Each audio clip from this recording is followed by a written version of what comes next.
Salmo 48. Kora ƒe viwo ƒe ha.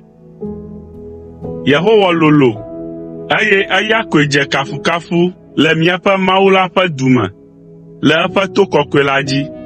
Zion to la kɔkɔ henya kpɔ ale gbegbe, eye wònye dzudzɔdonu na anyigba blibo la. Fiagã la ƒe du, si le abe Zafon to kɔkɔe la ene. Mawu le eƒe fiasãwo me, eye wòɖe eɖokui fia abe eƒe mɔ sesẽ ene. Fiawo ƒo woƒe aʋakɔwo nu ƒu, hezɔ ɖe edzi ɖekae. Ke esi wokpɔe la, woƒe nu ku. Ŋɔdzi lé wo, eye wosi dzo.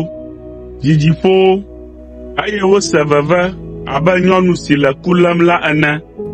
Egbã wo gudugudu, abe ale si ɣedzeƒeya gbã Tarsis tɔdziʋuwo ene.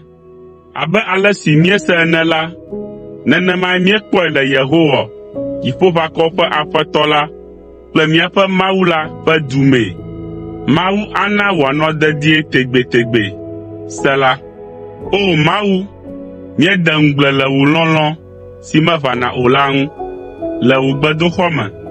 O Mawu, wò kafukafu de keke anyigba la ƒe mlɔenu, ke abe wò ŋkɔ ene, wò nuɖusi ɖua fia le dzɔdzɔenyenye me. Zion to kpɔ dzidzɔ, eye Yuda ƒe kɔƒewo le aseye tsom le wò afiatsotso ta.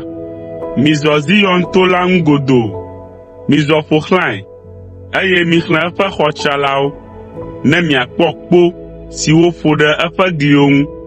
Mikpɔ eƒe fiasãwo nyuie, ne miatsɔe atu xoe na dzidzime si gbɔna. Elabena Mawu siae nye míaƒe Mawu tso mavɔ me yi ɖe mavɔ me. Eyae nye mía kplɔla yi ɖase ɖe nuwuwu